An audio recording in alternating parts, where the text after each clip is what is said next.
I'm Supr, a former professional player and head coach for Shopify Rebellion. Awesome. Let's get started. What's something T3 and T2 players don't want to hear about but need to? Support players below a very high level in tier two don't exist. If you start out your career as a support player, your pathway is going to be infinitely more difficult and you'll be constantly overlooked. You should try to start out as a fragger and stay a fragger as long as you can.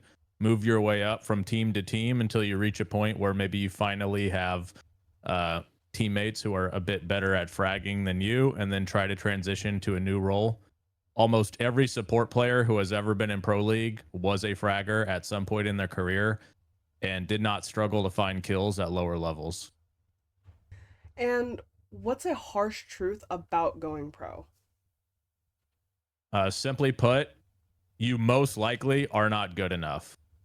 And if hearing someone like me say something like that can motivate you, then maybe you are one of the few who has a chance. There are only 50 spots in the North American League, and it will take you years of practice, sacrificing time with family and friends, for many of you, personal health, thousands of hours of your life just to even reach a point where you may be considered for a spot by a pro league team. Your motivation simply cannot be money or fame. It just has to be passion, competitive drive, and love for the game. Everyone will doubt you, but you can't doubt yourself. Understood.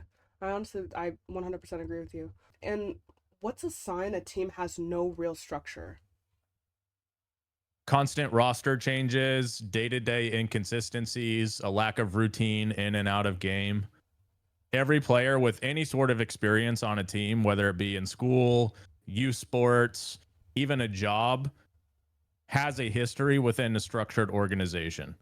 Your team should essentially feel the same in that you know your responsibilities, you understand the hierarchy of the team or your organization, and you adhere to a schedule and contribute to maintaining your team culture. Got you. And lastly, what's the biggest difference in how pros think versus everyone else? Game sense and awareness. Many T2, T3, even ranked players are gifted mechanically. The Mm, game is 10 years old at this point. There are so many talented players now. The difference between the players who never make it and do, and even the pro players who make it further than others, is their understanding of the game and their willingness to put effort into learning the game. You can play the game for hours every day and hone your craft, but if you're not putting in the work to understand why you or your teammates make the decisions they do, or why other teams make the decisions they do, then how will you ever understand the game at a higher level? You don't show up to algebra class one day expecting to be able to solve algebra problems. You have to study, learn how to solve the problems. In a way, you can think of Siege like that. As a competitive player, if you don't put in time studying the game to understand it and why people do what they do or why you should do what you do, how will you ever be able to solve problems when you're playing? And the higher up you go, the higher levels you play against, the better players you play against, you will have to know what's going on and you will have to be able to problem solve. You can't just rely on outskilling them, because at some point you are going to play against people who are better than you.